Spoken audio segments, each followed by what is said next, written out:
Hello princesses! Today I'm going to be doing a full face of my favourite products. So this was requested as a sort of like recap of products that are still my favourite. I think like I have a lot of favourite products. Most of the things that are still in my collection I would probably class as favourites because if they weren't I would have gotten rid of them. But I did try to pick some of like my long-term favourite products that you guys would have seen maybe a while ago but not consistently all the time, because obviously when I do get new products they do get featured a little bit more. So this has got some of the older products that you might have seen a few years ago that I still really enjoy using. So if you would like to see how this look was created, then please just keep watching.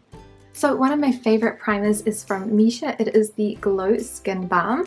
I'm going to use just a little bit of this one because the foundation that I'm going to be using is quite glowy on its own. So I'm just going to use a tiny bit and we're going to put that on my cheeks because they're the least luminous. I love the scent of this and I love how it makes my skin look. So the rest of my skin is already quite shiny, but it just gives the skin such a nice glow without feeling sticky, without feeling like it's too heavy as well. So I really like this primer. So this is definitely one of my favorites, with just a little bit pressed around the eyes as well, just to help out with any little lines. Fringe is super long at the moment. I'm just letting it grow for a bit and then I might try to fiddle and play with like a couple of different like hairstyles for the fringe before I get it cut properly. Then one of my favourite foundation products is from Etude House. This is the Double Lasting Serum Foundation and I have mine in the shade Y03, which is Ivory. And I'm going to apply it using my Espoir Cushion Puff, which is one of my favourite cushion puffs at the moment. You can definitely get good and bad cushion puffs. Some of them are better than others. I find that this foundation is such a perfect colour for my skin normally. I think I'm still a little bit more tan than usual, although it is looking like it fits quite well. But it's really light and it's really warm toned, so it's a very yellow foundation, which I really like.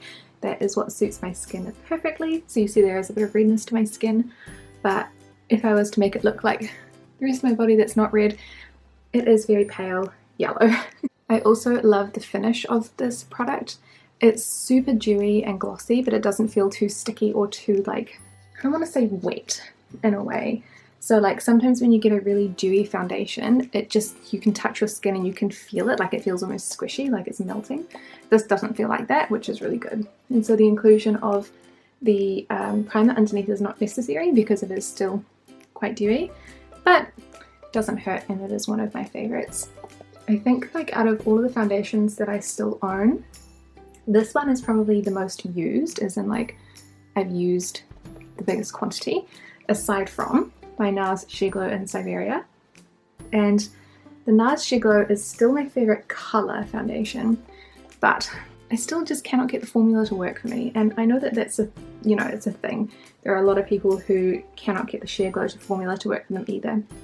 And it's such a shame. It's the same with, I really enjoyed Bobbi Brown foundations, but they just do not work well on my skin. Same with the NARS, they just pill up or they melt, and it's just so strange. Like I can't think of any Kbeauty foundations that I have used that have the same sort of effect. So I do not believe that it's just my skin. Also, there are a few other people who have the same effect. Like they can't get it to stay on their skin, it just rolls up, falls out. It's, yeah, strange and such a shame because it is they are such beautiful colours. They've got nice varieties and things like that. I remember that there was a new NARS one that came out that was also in Siberia, the shade, because they don't make every single foundation in that same tone. But I don't think it was available in New Zealand when I looked at it last, but it was a while ago, so I'd have to have another look and see. So this is how the skin is looking, super dewy and fresh. I really love the finish of this foundation. So then for powder, I'm going to be using my one that you've seen so many times, Laura Mercier Translucent Loose Setting Powder in Translucent. So I'm going to use the powder that is in the top and a large powder brush. This one is from Real Techniques. And I'm going to start with the forehead because that's the place that I want the most powder because I don't want my fringe to stick to my forehead. And then I'm going to work my way down through the T-zone and then across to the cheeks on the outside as well. So then the next base product is one that I'm not sure if I'm going to get that much use out of today because my skin is still quite glowy. So it still looks nice and moist, but it doesn't feel too sticky. It does still feel like a little bit, not damp, but like, it doesn't feel dry, yeah. But it's the Hourglass Ambient Lighting Powder in Ethereal Light. Remember when these were like super huge, like all the rage, and everybody had them and everybody used them? I actually really like this one. This is the only one that I have at the moment.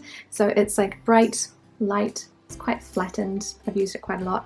So I'm going to use a little bit of that. I'm just going to bring it down the center of my face. It's kind of just like a brightening powder, but it does make the skin look really nice. And I'm going to bring it across the cheekbones as well. Because I'm using such a huge brush, it's pretty much just coating my entire face, which I'm not mad about. So it gives a little bit of glowiness to the skin, but I definitely find that this is more useful when you have like a matte foundation finish. So yeah. So then I've been moving on to eyebrows. I absolutely love the Anastasia Beverly Hills Dipbrow Pomade. I have mine in the shade Granite. I don't use it all that often because it is quite dark and I just don't find it super necessary. So I use the Zoeva Brow Line Brush. This is a 322. So I pick some up on the tip of the brush, and then I'm actually going to use the cap to make the brush a little bit more streamlined. It also takes off some of the excess product. So I'm going to start with this brow here, and I'm going to start in the middle and just work my way down the tail. I find this works the best because then the most concentrated product is in the center, which is what I want. And then I work my way to the head of the brow. So at the top, I'm just going to make little flicking motions upwards. Like that, because I don't particularly like the look of super boxy filled in brows, but I do want them to look more dark and more precise. Just filling in a little bold gap there. And then that's what that brow looks like. So you can make it look a little bit more natural. My brows are a bit fuller at the moment, so that's what it looks like in comparison. So it's still pretty similar. So then for eyes, I'm actually going to use my Urban Decay Naked 3 palette, which is one of my favorites that you guys don't see that often, I think. So what I'm going to do is a really light look for today. So I'm going to use the shade Limit through the crease. And like normal, I'll just do one eye for you guys, and then I'll do the other eye off camera so that it doesn't take so long. I really enjoy this palette. I think that the quality is really good. I love the shades. So I have Naked 1 and Naked 3, but I don't have Naked 2 or any of the other offshoots. I just kind of found that, like, I think I probably would buy Naked 2. I don't think I can anymore. I think it might be no longer sold or something.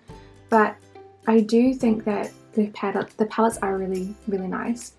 But then, I don't know, for me, I think that there's only so many, like, eyeshadows I can really own before I start to get like too samey. I don't have very much room in my house for makeup, so I want to make sure that the makeup that I have and the makeup that I keep is really unique, really useful as well. So I don't want stuff hanging around that's not useful or easy to use.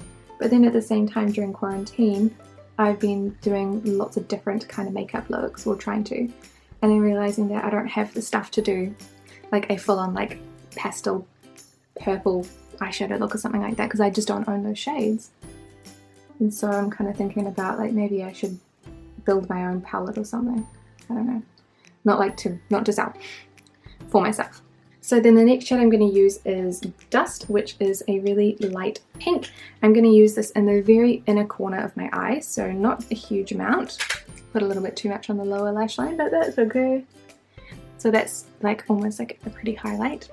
And then I'm going to use the shade Buzz, and I'm going to use that over the central portion of the eyelid. So I'm blending that into Limit a little bit just to merge the colours together. It's super pretty, I love this colour. And then I'm going to use the shade Nuna, which is this non-in-focused dark brown, but it's a matte. So there's a few others that I was contemplating. So there's 3 shimmers there, and then there's 2 more black ones, but I like Nuna better, I think.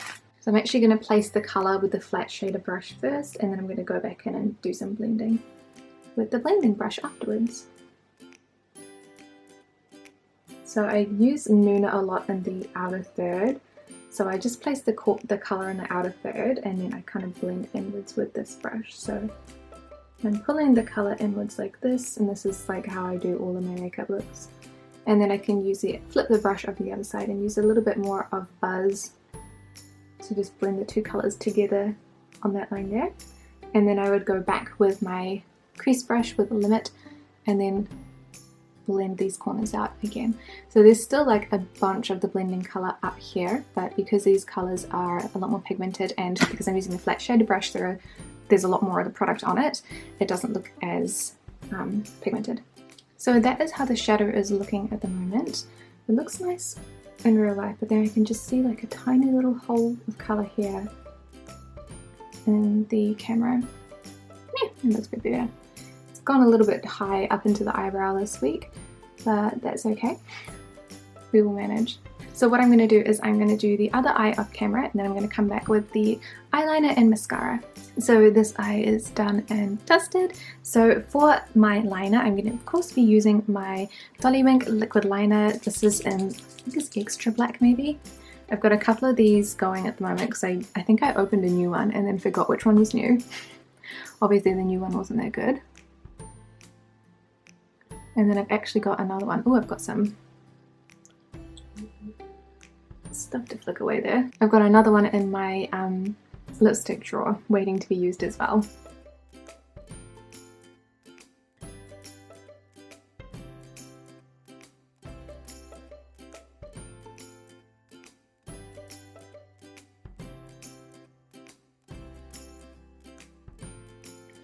I got a little bit janky in the corner there, but that's okay.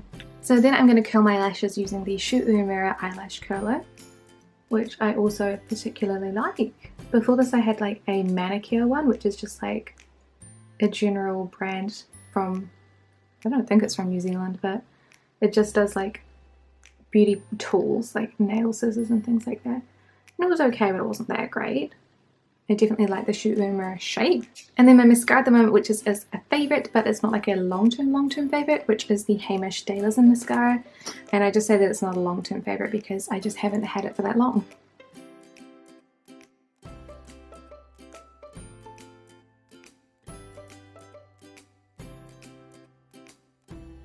But it definitely does make my lashes look nice and black, and yeah. This fringe is doomed. Every time I make a little every time I make a middle part, it just, I don't know what it is. It'll train itself super fast to just stay in the middle.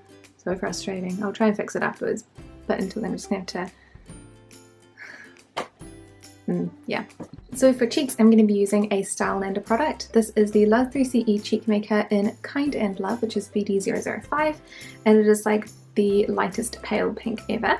So this one, what I like to do is load my brush up and apply it like super generously, pretty much just everywhere on the cheeks. It has like the tiniest mirror on the inside. It's adorable. Mostly it just looks like the cutest little Polly Pocket. But I actually really like the colour of the blush. It's more of like a cute flush colour than anything else. So I put like a little bit on the nose as well because it just looks more cute that way, more of that like I'm cold look rather than I'm actually blushing or like I'm super contoured look. That's not really my style. I guess it kind of is reminiscent of e-girl, but it's not as intense. Like they look very cute, don't get me wrong, but they use quite dark pinks, I guess, in a way, and it just looks a lot. So that is it for the cheeks. It's super light, so it's not that noticeable. And because of the way the application is done, I'm not going to do any contouring, but I do have some favourite contouring products. The Becca Last Contouring, what is it? There's a liquid one, and then there is a powder one. Both of them I really like, and I've also got a Missha one, which I really like as well. So then for lips, I'm going to be using a lip pencil. This is from Colorpop. It's a Lippie pencil in the shade Contempo, which is just a general pink. This one I really like, but honestly, the actual craftsmanship of the pencil is not very good. Like, this wasn't that flat before. I think it's like slipped, yeah. I need to sharpen it, I guess, but it's a really nice colour.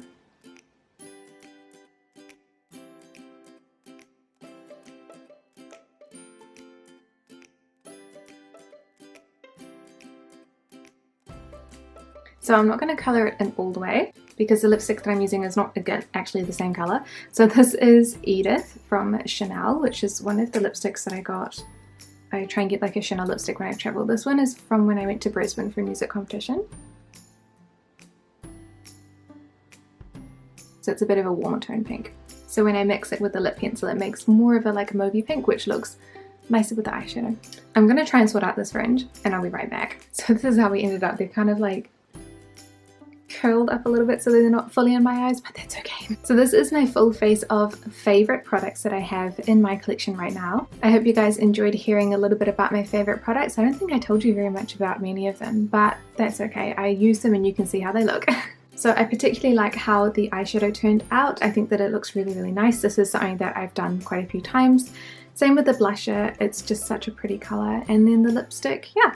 It's definitely more of like a cool toned pink look for today. So I definitely did choose the lipstick and the lip liner based on the eyeshadow that I was applying. The lipstick isn't always this cool toned. It's just because I have that pencil underneath as well, because it's a very like purpley pink underneath. So I hope you guys enjoyed this look. Thank you so much for watching and I will see you in the next video.